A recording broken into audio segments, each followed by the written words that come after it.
Change the voice of future perfect tense with modal auxiliaries.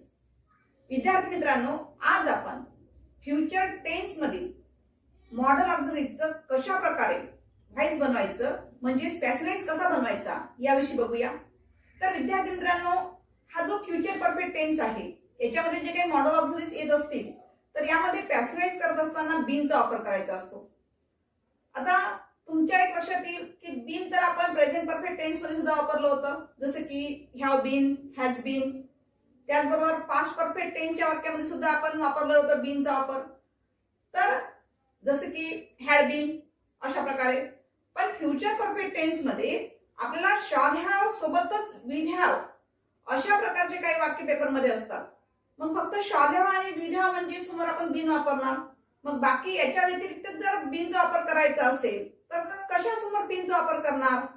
म्हणजे आपल्याला फक्त एवढंच माहिती आहे, शॉल हॅव आलं असेल तर आपण बीनचा वापर करणार फ्युचर परफेक्ट टेन्स म्हटलं तर पॅसिव्ह करत असताना. त्याचबरोबर विल हॅव आलं असेल वाक्यामध्ये तर विल हॅव बीन करणार. पण याच्या व्यतिरिक्त सुद्धा आपल्याला बीनचा वापर करता येत असतो. विद्यार्थी मित्रांनो, याविषयी आपल्याला माहिती आहे का? जसे की जर वाक्यामध्ये मॉडल ऑक्झिलरीज आले असतील तर याच्यामध्ये सुद्धा आपल्याला बीनचा वापर करता येतो. Let us see construction of this type object plus auxiliary plus have plus been plus third form of verb plus remaining words plus by plus subject. म्हणजेच काय, सगळ्यात पहिले दिलेल्या वाक्यातला ऑब्जेक्ट सुरुवातीला घ्यायचं म्हणजेच कर्म, प्लस ऑक्झिलरी घ्यायचं म्हणजेच काय, सहाय्यकारी क्रियापद जे काय असेल ते, प्लस त्यासमोर हॅव बीनचा वापर करा, प्लस क्रियापदाचं तिसरं रूप घ्यायचं, प्लस रिमेनिंग वर्ड्स म्हणजेच उर्वरित शब्द घ्या, नंतर बाय घ्या, प्लस सब्जेक्ट म्हणजेच कर्ता घ्यायचा असतो. Let us see some examples of this type. He could have driven the car. आता बघा, दिलेलं वाक्य हे कसं आहे, इनएक्टिव्ह व्हॉइस मध्ये आहे. आपल्याला ब्रॅकेट मध्ये जर इन्स्ट्रक्शन आलेलं असेल पेपर मध्ये चेंज द व्हॉइस तर आपण असं करणार.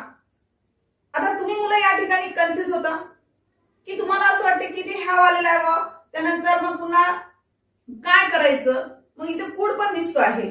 म्हणजेच काय, या वाक्यामध्ये जे मॉडल ऑक्झिलरी आलेलं आहे ते कोणतं आलेलं आहे, कुड हॅव आलेलं आहे. विद्यार्थी मित्रांनो, फक्त कुड आलेलं आहे का?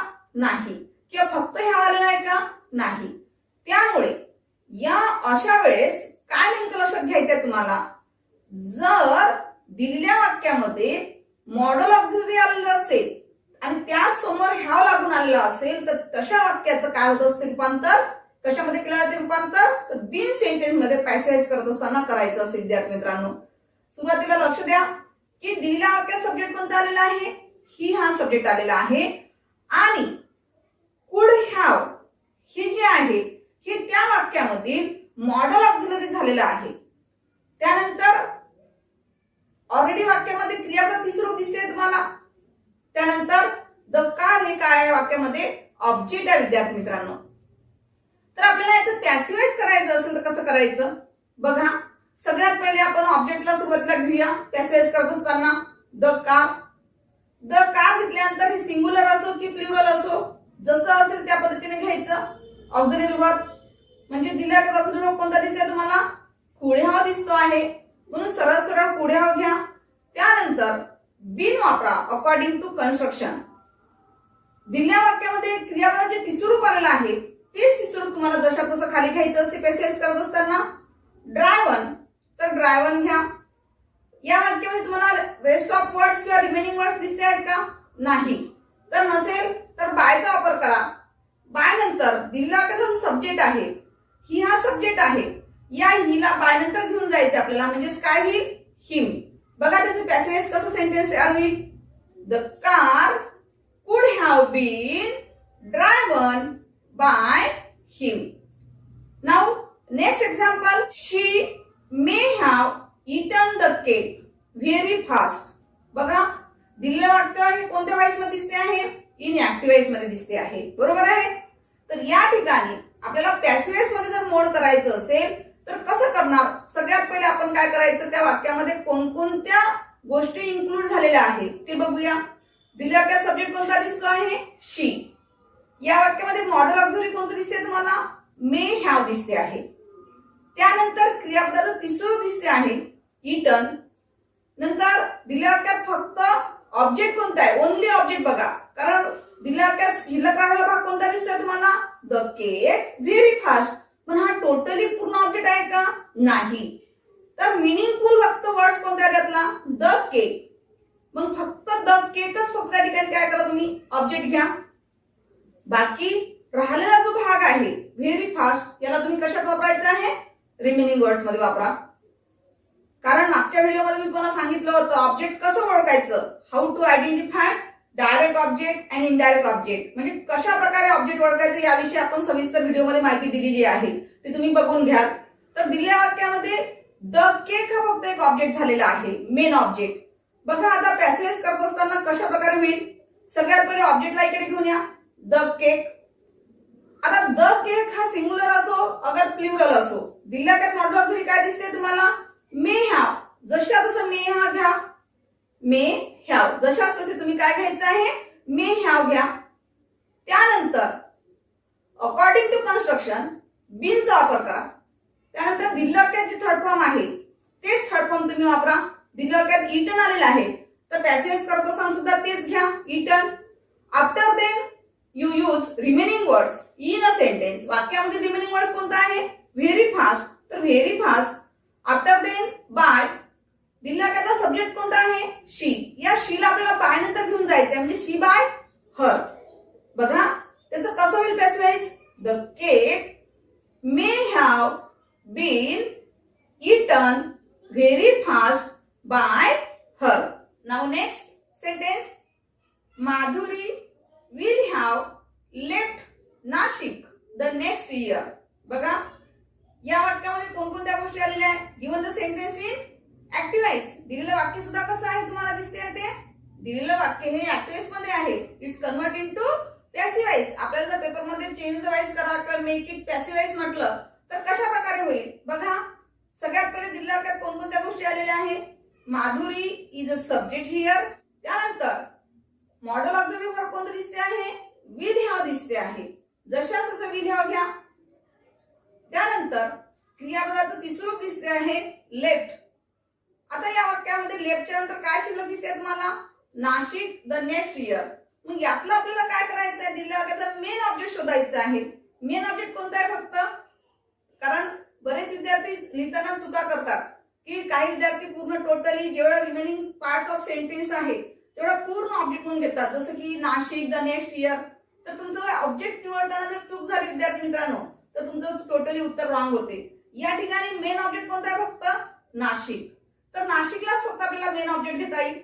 द नेक्स्ट इयर जे आहे तर the next year that is remaining words. बघा आता याला आपल्याला पॅसेज मध्ये कन्वर्ट करायचं असेल तर कसं करणार? सगळ्यात पहिले काय करायचं? त्या वाक्यातील जे ऑब्जेक्ट आहे त्याला पॅसिव्ह सब्जेक्टच्या ठिकाणी घेऊन या, नाशिक. दिलेल्या वाक्यात जे मॉडल ऑक्झिलरी झालेलं असेल विल हॅव, म्हणजे जशा तसं खाली घ्या, नाशिक विल हॅव. त्यानंतर आपल्या जवळ बीनचा वापर करा. बीन घेतल्यानंतर अकॉर्डिंग टू कन्स्ट्रक्शन दिलेल्या वाक्यामध्ये लेफ्ट हे तिसरं रूप आलेलं आहे. आपल्याला सुद्धा काय पाहिजे आहे?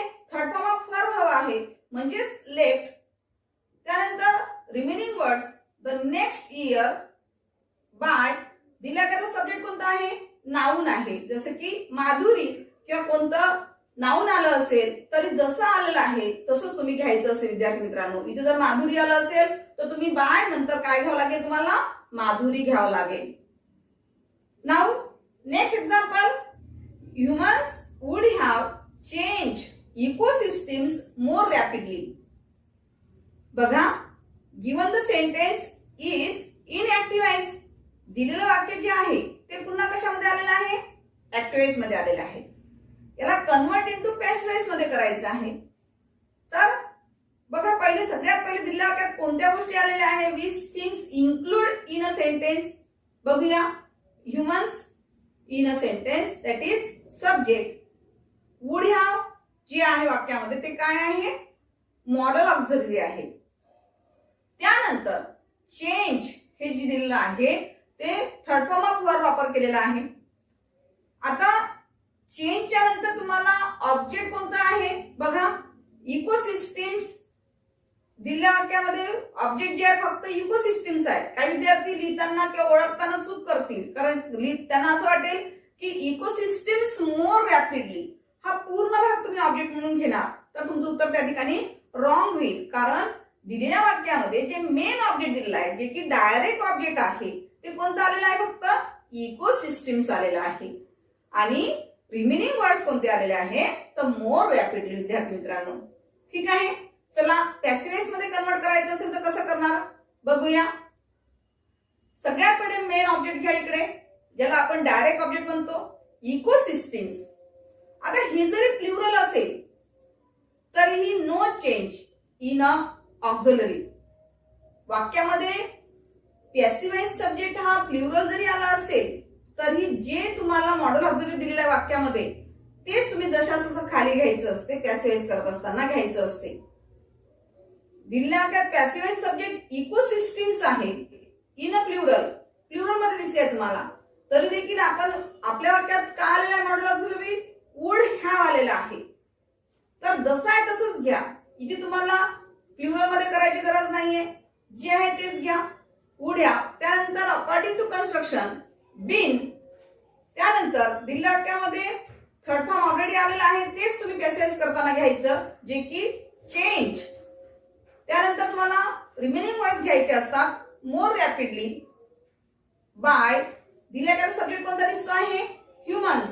तर बाय नंतर सुद्धा तुम्हाला काय घ्यावं लागेल मग, ह्युमन्स. कारण ह्युमन्सचा बद्दल बाय नंतर काय होणार आहे, ह्युमन्सच होणार आहे. त्यामुळे तुम्ही ऑलरेडी जसं बायच्या नंतर जो सब्जेक्ट आलेला असेल त्या सब्जेक्टला बायच्या नंतर घेऊन घ्यायचं ऑब्जेक्टच्या पोझिशन ठिकाणी, म्हणजेच ह्युमन्स. बघा पॅसिव्ह वॉइस करत असताना कसं होईल आता sentence, ecosystems would have been change more rapidly by humans. चला नेक्स्ट एक्झाम्पल बघूया. I should have made a suggestion to you. बघा दिलेल्या वाक्यामध्ये कोणत्या गोष्टी दिसत आहेत, here I is a subject. I हा काय म्हणून आलेला आहे, सब्जेक्ट म्हणून घेतलेला आहे. त्यानंतर मॉडल ऑक्झिलरी जे आहे ते कोणतं दिसते वाक्यामध्ये, शुड हॅव. त्यानंतर थर्ड फॉर्म ऑफ वर्ब दिसते आहे, मेड. त्यानंतर अ सजेशन टू यू, हे जे राहिलेला पार्ट आहे वाक्यामध्ये, तर यामध्ये आपल्याला ओळखायचं आहे विच इज ऑब्जेक्ट. यातला मेन ऑब्जेक्ट कोणता आहे ओळखायचं आहे.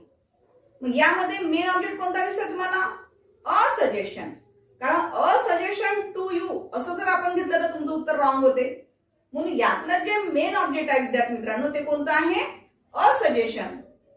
आणि टू यू जनरली आपण पॅसिव्ह वॉइस करत असताना वाक्यामध्ये जे काही प्रोनाउन येत असतात त्याच्या समोर आपण पॅसिव्ह वॉइस करताना काय करतो, सो टूचा वापर करतो. पण इथे ऑलरेडीच काय दिलेल्या वाक्यामध्ये टू आलेला आहे, म्हणून नो डाऊट उत्तरामध्ये सुद्धा तुम्हाला त्याचा वापर जशा तसंच करावा लागेल. ठीक आहे, डोंट कन्फ्यूज. बघा आता या ठिकाणी पॅसिव्ह वॉइस करत असताना कसं होईल. चला मेन ऑब्जेक्ट जे आहे त्याला सुरुवातीला घेऊन या. तर बघा या ठिकाणी मेन ऑब्जेक्टला आपल्याला सुरुवातीला घेऊन जायचं आहे, अ सजेशन. फक्त एवढंच घ्यायचं, अ सजेशन हे तुमचं मेन ऑब्जेक्ट झालेलं आहे. आणि टू यू हा जो पार्ट आहे वाक्यामधला हा तुमचा काय आहे विद्यार्थी मित्रांनो, रिमेनिंग वर्ड्स आहे. तर या ठिकाणी अ सजेशन घेतल्यानंतर त्या वाक्यामध्ये जे काही मॉडल ऑक्झिलरी आलेलं असेल, शुड हॅव आलेलं आहे, जशास शुड हॅव घ्या. त्यानंतर बीन वापरा. त्यानंतर दिलेल्या वाक्यामध्ये जे थर्ड फॉर्म ऑफ वर्ब आलेला आहे त्या थर्ड फॉर्म जसा आहे वाक्यामध्ये तेच पॅसेज मध्ये वापरा. म्हणजेच मेड आहे वाक्यामध्ये तर उत्तरामध्ये काय घ्यावं लागेल तुम्हाला, मेडच घ्यावं लागेल, म्हणजेच made. After then remaining words to you, जशाच टू यू घ्या. अकॉर्डिंग टू कन्स्ट्रक्शन बाय वापरा. दिलेला का जो सब्जेक्ट आलेला आहे तो सब्जेक्ट कोणता आहे, आय. या आयला आपल्याला काय करायचं आहे, बाय नंतर मीचा बदल करा, म्हणजे आय बाय मी. अशा प्रकारे आपल्याला काय करावं लागेल, पॅसिव्ह वॉइस करत असताना या गोष्टी लक्षात घ्यावं लागेल. बघा आता याचं पॅसिव्ह कसं होईल. A suggestion should have been made to you by me. In this way, we have learned how to change the voice of future perfect tense with modal auxiliary.